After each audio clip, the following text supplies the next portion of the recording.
Well, hello, Matt. It's so great to have you join me. I know we've had a little bit of scheduling conflicts, so we're finally getting our interview together, and going to talk about some topics that we haven't talked a ton about on the podcast. So I'm really happy to have you here. So I get to pick your brain about longevity and genetic testing. And you were kind enough to offer, your company was kind enough to offer me some genetic testing and some lab testing and put that all together for me and go through a process. And as we were speaking a little bit before we started recording, there was a couple of surprises in there, but a lot of things where I'm like, yeah, that doesn't surprise me at all. So why don't you give us a little bit about your background, how you got to where you are today and so interested in longevity? Sure. Yeah. So I'm a physician by training, and I was practicing traditional medicine about 6 years ago when I started to see all of this science emerging around precision medicine and personalized medicine and genomics and sequencing DNA.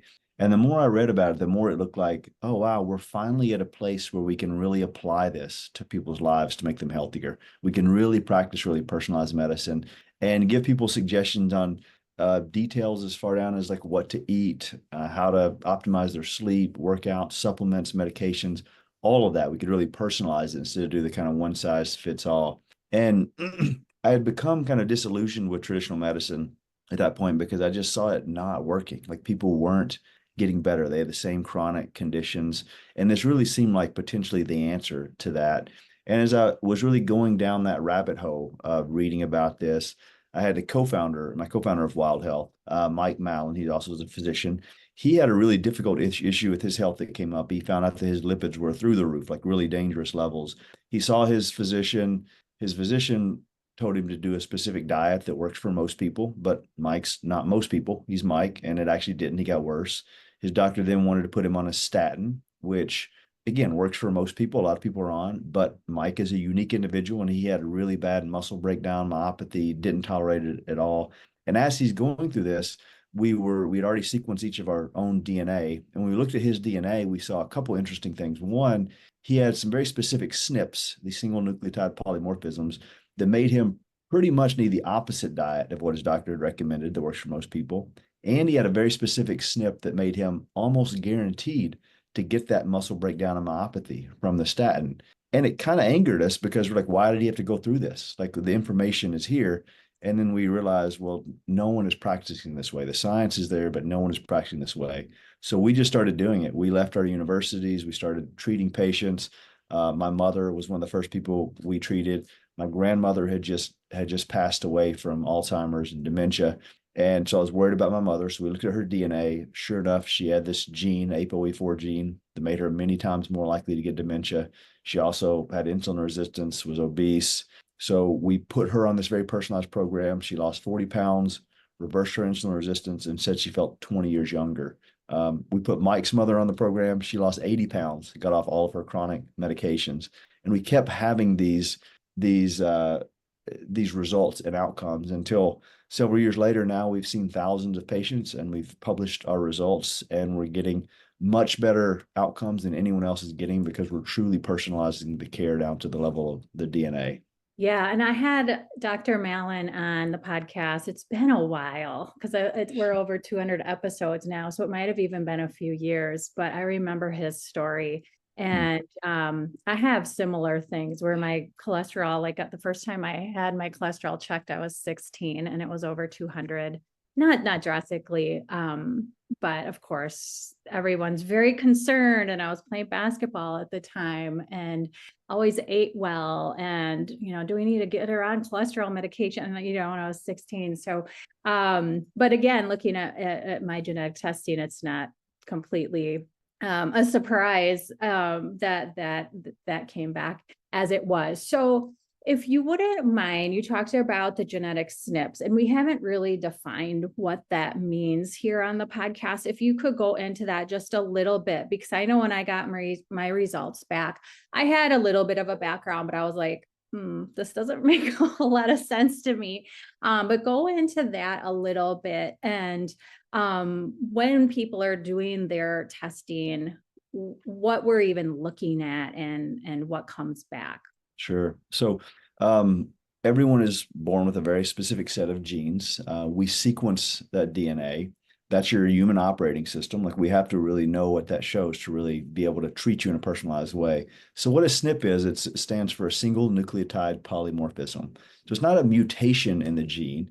It's just a variation of the gene that gives you different advantages or disadvantages. Like I mentioned with my mother, she had a SNP, the ApoE4 gene.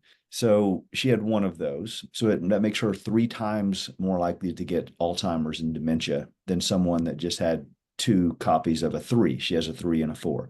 So she's at a higher risk. If someone had 2 4s, they would be about 12 times more likely to get the disease. There's also specific things around diet, exercise, sleep. So with diet, so my mother had an SH2B3 gene, a variant of that, a SNP that made her much more sensitive to wheat and gluten. So wheat and gluten were inflammatory for her. So it's kind of a kryptonite food for her. We also found she had a SNP around MCM6 that makes dairy more inflammatory for her.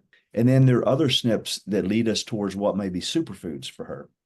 So, for example, she had a VDR SNP, meaning she needs more vitamin D, a BCMO1, she needs more vitamin A, collagen 5A1, she needs more collagen, and a FADS2, meaning she needs to eat the animal-based form of omega-3 and not the plant-based form because she's not going to convert it as well. So when you take all those into account, like the perfect food for her is a sardine because it has all of those nutrients in it in a really nice whole food source. So these SNPs give us information that helps us guide what we're going to do for someone when it comes to diet, supplements, medications, sleep, exercise, all of those things. Sure. And I had a lot of the same SNPs as your mom going through. I can't remember exactly what the ApoE4 one, but I know I had those. I remember the doctor who I met with talking me through that.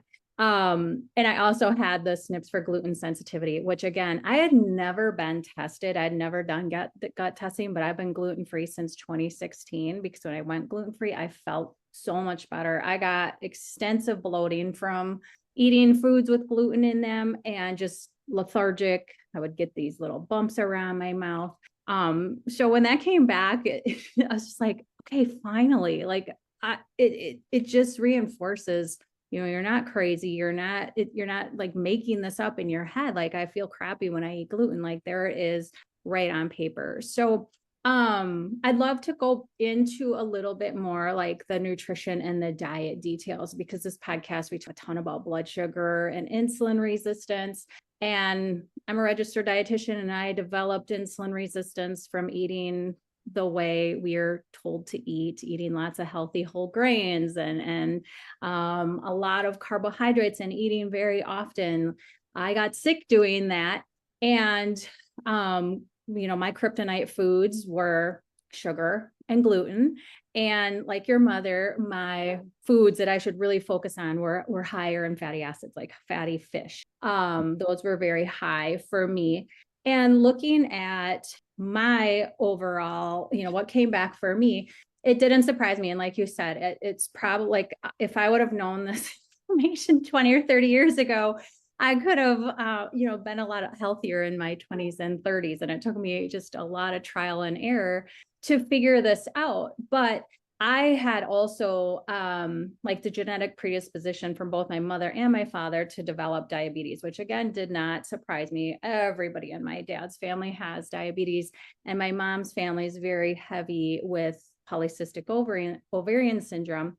But I get a lot of people who are very frustrated and they want to follow like a standard protocol. They want to follow a low carb approach. They want to follow a ketogenic approach. They even may want to follow a vegan or vegetarian approach, or they're just looking for like somebody who did well and mimic that.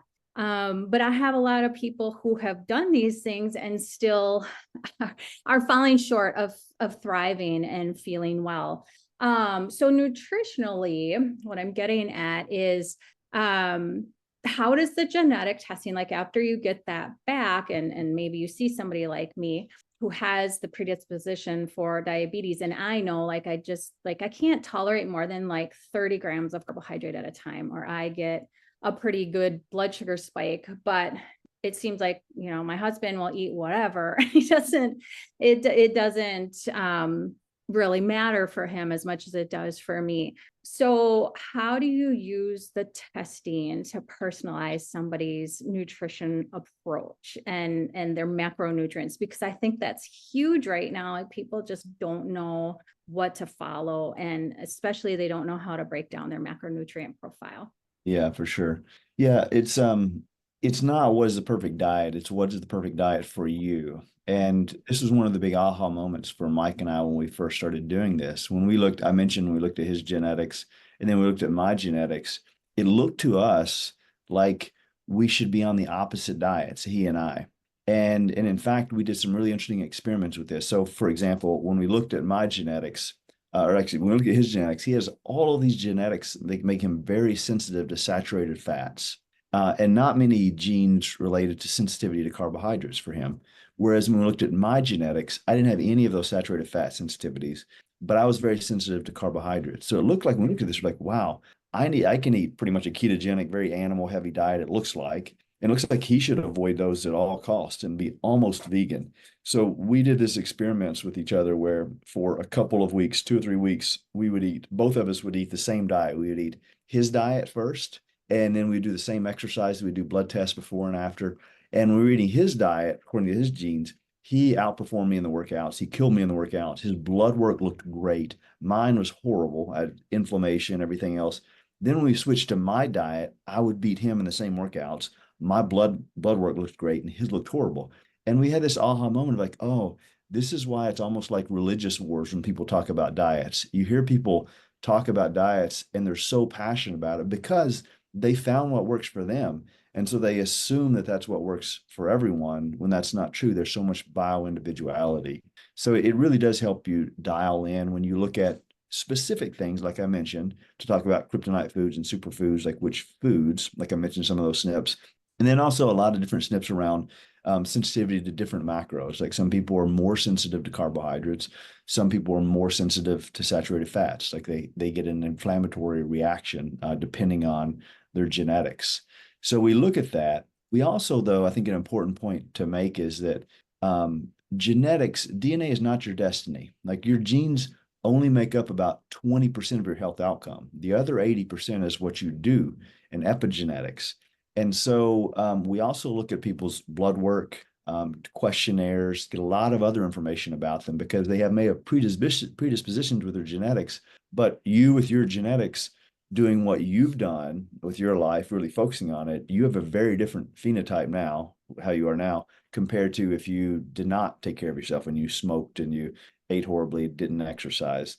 So it's all of the information, the genetics, plus what is your insulin sensitivity right now? What is your insulin level and your hemoglobin A1C and all of these things? That's how we really dial in how many macros, your macro breakdown and what foods and what kind of diets would be best for you. It's really a whole picture that we need to take to come up with that plan. Yes, very interesting. I love that you did those experiments because it just goes to show the outcomes again, like aren't in people's heads. Like you can really quantify these things. So It was really fun. One thing I didn't mention is even when we were doing the workouts and other things, we were doing a lot, not just the blood test, but we were doing lots of finger sticks, measuring our glucose, our ketone levels. We were in CGMs, look at our glucose levels. And it was amazing how differently our body responds to different types of fuels. My body responded great to fats, exogenous ketones, things like this, whereas his body responded really great to complex carbohydrates. And it was just fascinating to see in real time how our bodies responded to different nutrients in different ways. yeah, so personal. Yeah, you can't get really more personalized than that. And I look at my own insulin sensitivity and it's been about 6 or 7 years now, my insulin levels. I don't know where they were when I started this whole process of recovering from insulin resistance, but the first time I measured them, they were 10.7, which isn't terrible. But for my lifestyle, I had already been, cutting carbohydrates down and only eating a couple times a day. And I thought it would be lower. And it was later on, after I pulled in some like circadian health protocols and those types of things. Like now my insulin sensitivity is 2.2, and there is diabetes up all over in my family. So it just goes to show, just like you said, the SNPs are there for me. And if I had a different lifestyle, there's no doubt I would definitely be pre-diabetic. My older sister, who's 3 years older than me, leads a completely different lifestyle than I do, and she's pre-diabetic at this point. Hoping that she always talks about wanting to make changes, but I don't know that she's there yet. And then my younger sister just hasn't, just too afraid to get the testing done. So but yeah, it's very strong. And I know, like I said, I know I'd have I might even be in the type 2 diabetes category right now if I didn't lead the lifestyle that I do. So I'm just very thankful that we know as much as we do, and that people are really coming to terms that it is personal. Like, and I talk about this on almost every podcast, like works for me, what works for the next person doesn't necessarily work for everybody. And the burning of fuel is very interesting to me, though, because it's like you learn in biochemistry, okay, you're gonna, burn through your glycogen stores if you're doing heavy work. And then when the glycogen stores run out, you're going to burn fat for fuel. And it makes sense. But then you think about, like, my daughter is a good example. If she goes on too low of a carbohydrate approach, when she goes to work out, she gets dizzy, she feels lightheaded. And so she must just burn. Like, do you have any explanation for that? Like, if like the whole biochemistry thing, like, okay, like this is how we go through our fueling systems, but some people just really seem to burn different substrates very differently. Yeah, it's multifactorial. There's a few different things I would talk about when we talk about fuel partitioning and like these fuels. One is genetics, like we talked about. Like there's a strong component there of what fuels you're going to be most efficient with. The other two things, though, I would say is that men and women tend to be pretty different. We see. So, for example, working out fasted, you talked about without carbs. Men tend to tolerate that a little better than women do. So, women, I think you said your sister or someone else, kind of needing those carbohydrates. That's not that uncommon. Women tend to do a little better with some carbs on board with workouts compared to men. Now, it's not like a straightforward sex difference. It's just in general, there's a little difference there. And then the third component would be the training to use different fuels. So different people are predisposed to do better in kind of ketosis or like in a ketogenic diet. But it's also, if you train your body with that more and you are in a ketogenic diet, for example, for several months, your body starts to be able to use that fuel, fats and ketones more efficiently as well. So it's probably a combination for of three things: her sex, her genetics, and she probably hasn't like done long ketogenic trials where she really trained her body to use that fuel more efficiently. Yes. And I see that even with people that I've worked with in my community, not even when they're exercising, if they're going from a high carb approach down to a lower carb, or even like a more liberal low carb, it's to get that fueling system, that fat burning fueling system back, out of retirement, basically, can take some work and can take some time for sure. Well, let's talk about longevity. In your opinion, like what do you think is the most important thing when we're looking at longevity as a whole? Like, everybody wants to know, like, how am I going to live longer? And of course we have our genes that we're dealt with, but like you said, it's basically 20% if you're going to develop those, and it's mostly due to lifestyle. So lifestyle wise, what do you think? We've probably heard this before, but just to reinforce it, what are the most important things when we're looking to live not just longer, but living well as we age? Yeah, yeah. And so health span is what I talk about, just to be very clear about, because longevity, how long someone lives doesn't really matter to me if they're not living healthy and happy. And so it's the health span for sure. And I know that's what you're speaking about. We actually take So first I'll say we take a very objective approach to that. We actually measure, and then I'll talk about the things that we've seen make the biggest difference. What I mean by that is, like when my mother said she felt 20 years younger, I had the thought then, like you're 3 months chronologically older, but you probably are biologically, you probably are going to live another 10 to 20 years based on these outcomes and how you're doing this. And so I thought it'd be great if we had an objective way to measure that. And at the time, we really didn't. But in the last just even like year or year and a half, we started to get some really great epigenetic clocks. So the one that we like the best is called the PACE. This is developed by Duke, and it gives a rate of aging. So aging, I think a lot of people think about people wanting to be younger as a vanity thing, but it's not. Age is the number one risk factor for every disease. So if we can slow down someone's biologic age, that's going to be the number one thing that's going to help them have the best health span. So we actually measure that. We measure, it's called a PACE test, and it gives you a rate of aging between like 0.6 and 1.4. If you're 1.0, you're aging at a normal rate. If you're 1.2, you're aging 20% faster. If you're at 0.8, you're aging 20% slower. So you want it to be as low as you possibly can. This test is really interesting in that it's been shown to be very sensitive to intervention. So if you get pregnant, for example, that's a physiologic stress. So your rate of aging goes up by about 20%, but then it comes back down when you deliver the baby. The same thing if you get COVID, get in a car accident, have a hip surgery, your rate of aging goes up and it comes back down when you recover. What that allows us to do is for us to do these N of 1 experiments with folks to see how we're going to slow the rate of aging. So if someone wants to do rapamycin, for example, to maximize their longevity and health span, well, okay, let's do the experiment. Let's get a PACE test before. Let's do rapamycin for a few months, and then let's measure a PACE test afterwards. If someone wants to make a big dietary change, well, Stanford did a really interesting study, a twin study recently, where they were switching people back and forth between a vegan and an omnivore diet, and they were measuring this PACE test, and they found you could find changes in rate of aging in just 8 weeks of changing your diet drastically. Or if you want to go, if someone comes to me and says, I want to get IV stem cells in Panama and it costs $50,000. Well, if you're going to spend that much, let's measure objectively your rate of aging before and after, and let's see what kind of effect. So we actually measure this in our patients and try to reduce it as much as we can. Now, what are the things that have been shown to make the biggest difference? It's the boring things that we know. It tends to not be supplements.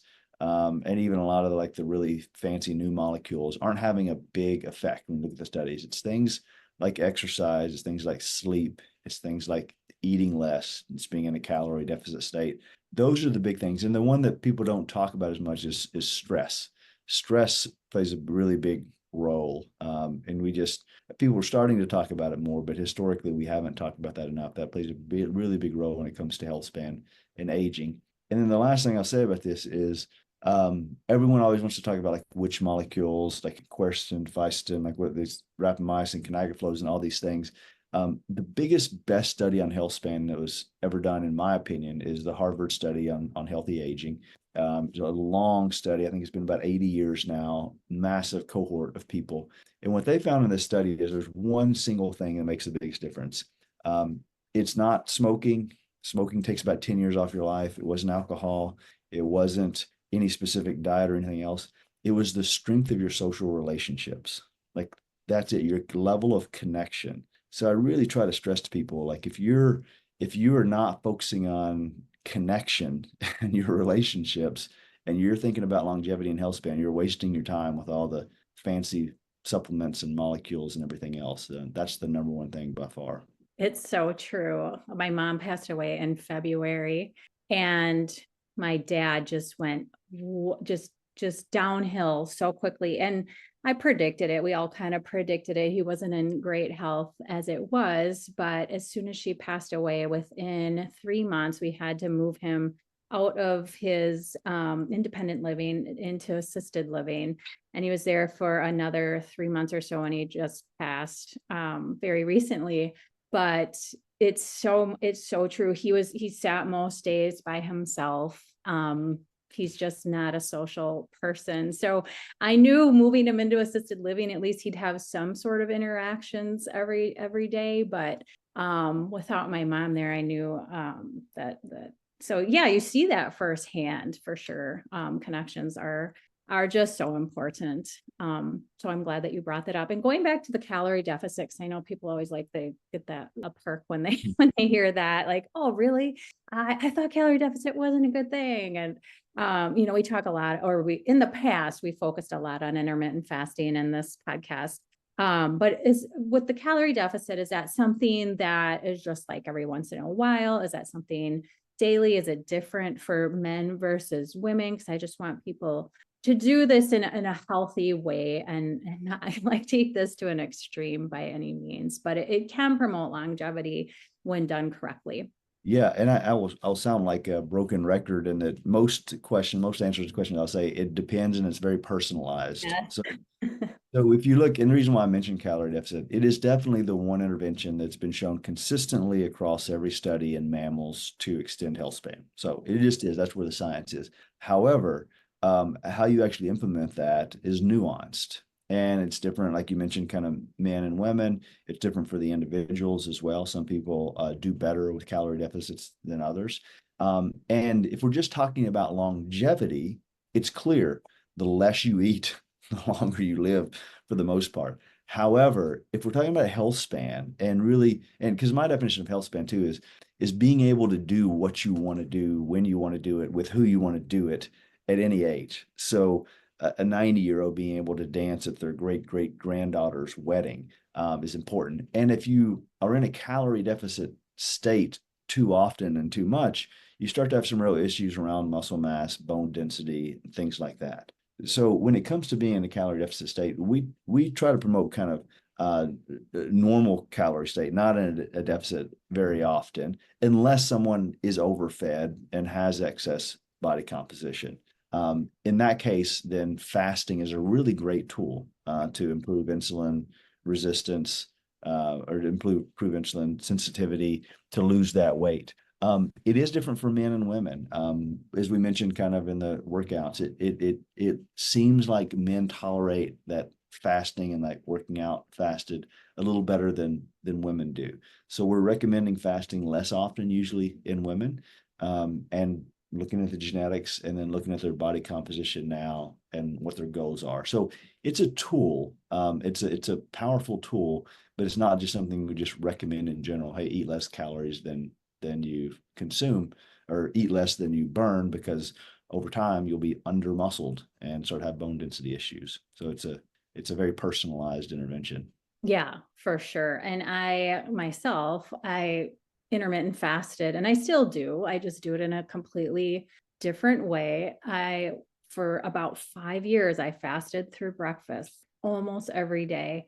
I wouldn't eat till 10 at the earliest, somewhere between 10 and 1. And it helped me to reverse my insulin resistance fairly quickly. But I liked that lifestyle because, it simplified my morning. I did well with it. I was able to maintain my weight very well. But all of a sudden I had cortisol issues, and this all like started to just explode on me when my mom died, and I was in hospital. Went through chemo and was in hospice for a month, and it was very taxing, like we were talking about, the very stressful events. But all of a sudden I'm having high morning blood sugars. I'm like, what's going on here? I haven't eaten in 18 hours. And I had so many people in my community reach out and say, I don't get these high morning blood sugars. This makes no sense to me. I'm like, I don't know either. You're doing everything that I told you to do, and you're eating low carb, and I don't know, you're working out and all these things, you're strength training. And when I had my consultation with the doctor from your team, he explained it to me as like no one else has ever explained it. So I do want to get your input on this too, because I could not, like, those high morning blood sugars were just taking me off to be blunt. And so I went back to eating much earlier, and I eat breakfast almost every day. If I'm going to fast, which is not every day, it's maybe once or twice per week, I fast through dinner, and it's because I'm not hungry. It's not because I'm like, oh, in my head, I have to do this intermittent fasting. I have to fast 18 to 20 hours every day for my metabolic health. But what he said was that I probably got really good at dumping glycogen in the morning, because that's what I trained my body to do, because I wasn't eating until much later in the day. So just wondering if you had anything to add to that, because I do see, especially women my age, I'm still get a very regular menstrual cycle, but I'll be 49 in a couple of months. And so I'm definitely in perimenopause and going through some hormonal changes. But yeah, we have a pretty fragile hormonal network. They're fluctuating every single day. But is there anything that you wanted to add to those higher morning blood sugars that, in my opinion, women are dealing with more often, even if they have the lifestyle that doesn't really support those climbing in the morning? Yeah, for sure. So one of the things you mentioned, you were talking about when you started having the spikes. Sure, the glycogen thing could be it. There's other factors in this as well. Fasting is a stressor on our body. If you're doing that in isolation, it can be a hormetic stress, and you get stronger from that. Exercise is also a stressor. Going through what you went through with your mother and your work and everything else, there's a concept of allostatic load. And as you're going through all of those, the very stressful thing with your family, still doing your workouts, still working, all of that, and you're adding fasting on top of that, it could just be too much, too high of an allostatic load for you. And so that spike in cortisol from that stress state can also cause your glucose to rise. For people who want a CGM, it's a really interesting thing to see. If they get in an argument with someone or something really stressful happens, they're not eating any food, but they look at their CGM and there's a big spike there. And that's you're related to cortisol and stress. So it could have been that with you as well. You mentioned kind of women and their menstrual cycles. That's another thing. Like, women need more carbohydrates usually during the luteal phase. So for women, the perfect diet can even be different throughout the month than it is at different times. So it's a little more difficult to regulate that, to have the same schedule throughout. There's a great book by Stacy Sims called Roar that talks a fair amount about women and fueling as well. So there's a lot of different factors that go into that. I talk to people about, look, if you do start to go through a more stressful time in your life, that's probably not the time to like pile on the extra stressors of training harder or fasting or those things, because your body probably needs a little more rest and a little more fuel during those times. Yeah, interesting, because I would see the spike right around when cortisol naturally spikes, but then they would just remain high throughout the morning. So I'm sure that definitely played a role. My cortisol, interestingly enough, was the whole curve was flatlined. So I was way past adrenal fatigue and into adrenal exhaustion. And methods that I applied was circadian health and working on my nervous system, which is huge for me. And along with the nutrition and the stress mitigation work, I was able to bring that back into balance within a couple of months. But I was definitely overdoing it and burning the candle at both ends for sure. So I've relaxed a lot since then, because I'm like, I don't like where this is going. And then I got the genetic testing back, and I'm like, I really need to be careful here. Yeah, yeah. And it's interesting with kind of fasting in the morning. So I have a similar schedule to you. I usually don't eat a real meal until kind of 10 to 12. But I've just found instead of fasting, if I just add collagen protein to my coffee in the morning, I notice a really nice difference in my workouts. I work out every morning, usually for an hour or more. And just getting those kind of 25 grams of protein are helpful too. So someone who is fasting and it's worked for them, great. If it seems like it's not working great, I frequently recommend, like, why don't you just have some protein in the morning first? If you're worried about body composition and insulin sensitivity, see how that does for you. And then if that's not good enough, then sure, let's add some complex carbs in as Yeah. well. Sometimes Yeah. that protein can be a nice bridge in the morning. Yes. And that's what I started with, because I was so used to not eating in the morning that eating like a big meal was just really overwhelming to me. So I started with like 15 to 20, 25 grams of protein, like mostly protein foods, and just went from there. And now I find like I'm able to eat a bigger breakfast, but now I'm like, that holds me for 5 or 6 hours. And then I eat one more meal. And then a lot of times I don't eat past 3 or 4, because I'm just not hungry. And that's not as socially acceptable as the other way. So I just kind of flip-flopped it, but it's the same amount of fasting, just in a totally different way that works with my hormones rather than against them. So, well, if somebody wanted to go through the process of Wild Health, kind of walk us through what they would do and what sort of testing they do and the results that they'd be given. Sure. So every patient that we sequence their DNA. Like we've mentioned, that's your operating system. Like to treat you without that, I can't imagine doing that. But because it's only 20% of the outcome, we also need to know how are you doing right now. So we do a really big blood panel on all the normal things that you would get, plus everything else that makes you feel and perform a certain way. The hormones, like you mentioned, vitamins, minerals, nutrients, lipids, all of these things. We also do a really deep dive with just questionnaires, collecting data about you that we can't get from those tests. That all of that is critically important as well. And we can also look at your wearable data and even microbiome data. So we take those millions of data points and we put them into an AI-driven platform that we've developed. We spent probably $50 million developing this platform that gives them precision recommendations of the perfect diet, what foods are your superfoods versus kryptonite foods, how we're going to optimize your exercise program. That was a big aha moment for me. When I looked at my genes, I was doing Ironman racing at the time, and I saw that I needed more recovery than most people, and I needed a lot more collagen protein. And I was getting all these tendon and ligament injuries.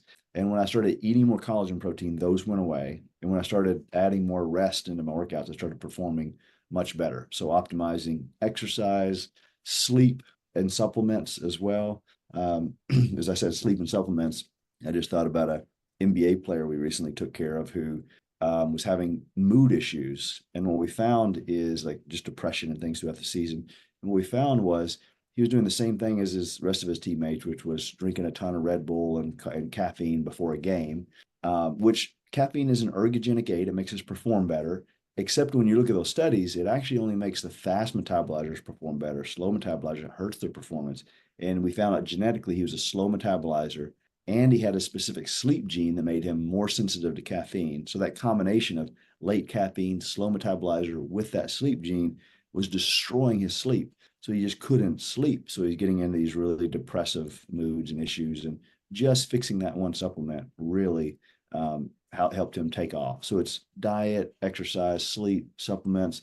And if you do need medications, like Mike, who had the really high lipid issue, we run specific pharmacogenomic tests to see which medications are going to work and which ones aren't and are just going to cause side effects. So it's a very personalized approach to kind of optimize someone's entire life and how they feel now and to prevent those things in the future, like my mother and her dementia.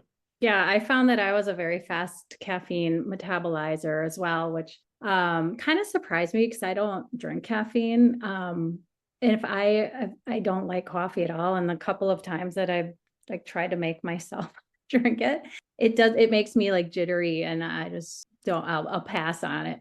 And then I was like you, where it took me, my recovery time was longer than some athletes. And I used to do a lot of running and distance running, and going back, like if I did over 7 or 8 miles, it would be like 2 days for sure before I could run. So now I do mostly walking and strength training. And because I think there was also an exercise where like endurance versus strength, and I was like right in the middle. So I try to get a better balance with that, where like most women 10, 20 years ago, you're just all about the cardio and the endurance events rather than the strength training, where now I'm focused more on strength. So, yeah, well, anything else that you want to talk about? It was an amazing process. And if you're feeling stuck and you just feel like you're spinning your wheels with not knowing what to try next, this is a great way to pinpoint some of those things.